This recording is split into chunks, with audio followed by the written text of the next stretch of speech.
ሰላም ጤና ይስጥልኝ የእግር ኳስ አፍቃሪያንና የለንደን ኩራት የሆናችሁ የመድፈኞቹ ቤተሰብ በሙሉ በኤምሬትስ ስታዲየም ከባድ የሆነ የዝውውር ዜና እየተፈጸመም ይገኛል።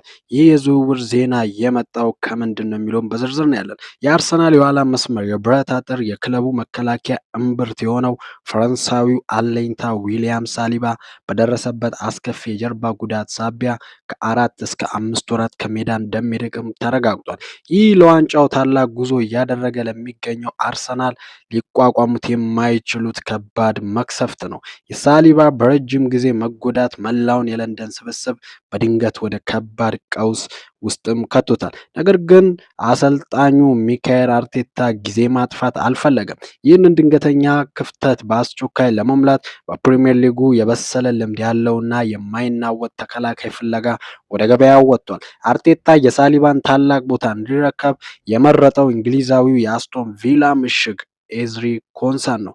አርሰናል ይህንን ዝውውር ለማስፈጸም በሚያስገርም የፍጥነት ማርሽም እየተንቀሳቀሰ ይገኛል። ሙሉ የዝውውር ዝርዝሩን እና ሚስጥራዊ መረጃዎችን አሁን በዝርዝር እንተነትናለን። እስከ ፍጻሜው አብራችሁን ቆዩ። ወደ ድርድሩ ዝርዝር ስንገባ በለንደን እና በበርሚንግሃም መካከል ያለው ስልክ በከፍተኛ ሁኔታ እየተጋጋለበት ነው። በአሁኑ ሰዓት አርሰናል ከተጫዋቹ ከኤዝሪ ኮንሳ ጋር በግል ጥቅማ ጥቅሞች፣ በሳምንታዊ ደሞዝ እና በውል ስምምነቶች ዙሪያ ሙሉ ለሙሉ ከስምምነት ምዕራፍ ላይም ደርሷል። ተጫዋቹ በአርቴታ ስር ለመሰልጠን እናም ታላቁን አርሰናል ለመቀላቀል ስላለው ጉጉት ለክለቡ አመራሮች በግልጽም ተናግሯል። እንዲያውም ኤዝሪ ኮንሳ ቀጣዩ ማረፊያው ኤምሬትስ ስታዲየም እንዲሆን እንደሚፈልግና በአስቶን ቪላ እንዲቆይ የሚደረገውን ማንኛውንም ግፊት እንደማይቀበል ለቪላዎች የቦርድ አባላት በይፋ አሳውቋቸዋል። ተጫዋቹ ልቡን ለአርሰናል ሰጥቷል። በመሆኑም ቪላዎች ተጫዋቹን ይዞ ለማቆየት ያላቸው እድል ሙሉ በሙሉም ከስሟል። ለመሆኑ ይህ ዝውውር እንዴት እንዲህ ሊፈጥን ቻለ?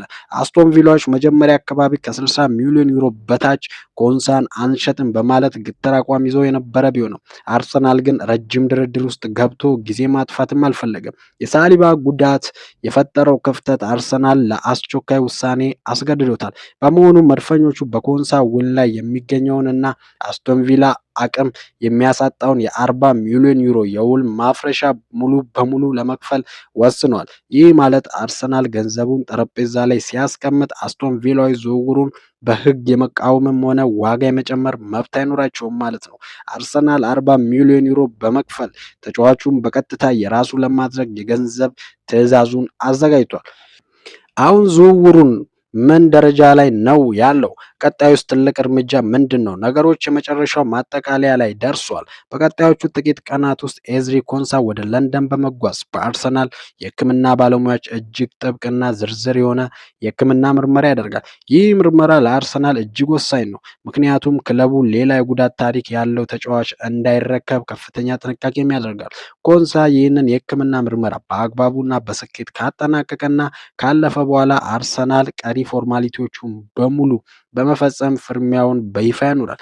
በመሆኑም በቀጣይ የውድድር ዓመት ኤዝሪ ኮንሳን በአርሰናል ቀይና ነጭ ማሊያ የሳሊባን ከባድ አደራ ተክቶ በኤምሬትስ ስታዲየም የመከላከል መስመሩን በኃላፊነት ሲመራ የምናየው ይሆናል። የአርሰናል አመራሮች በዚህ ድንገተኛ አደጋ ወቅት ያሳዩት ቁርጠኝነትና ፍጥነት እጅግ የሚያስመሰግንም ነው። ሳሊባን ማጣት ትልቅ ኪሳራ ቢሆንም የኤዝሪ ኮንሳ በ40 ሚሊዮን ዩሮ የውል ማፍረሻ መምጣት ለክለቡ ትልቅ መረጋጋትንና ጥንካሬን እንደሚሰጥ ጥርጥርም የለውም። ኮንሳ በፕሪሚየር ሊጉ የተፈተነ ፈጣንና በአየር ላይ ኳሶች የማይበገር ድንቅ ተከላካይ ነው። እናንተስ ምን ታስባላችሁ? የኤዝሪ ኮንሳ ወደ አርሰናል ማምራት የሳሊባን ታላቅ ክፍተት ሙሉ በሙሉ መሸፈን ያስችሏል?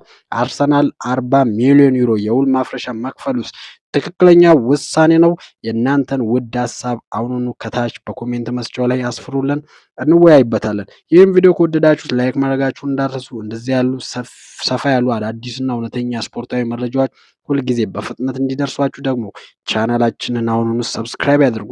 ስለተከታተላችሁን ከልብ እናመሰግናለን። በሚቀጥለው ቪዲዮ እስከምንገናኝ መልካም ጊዜ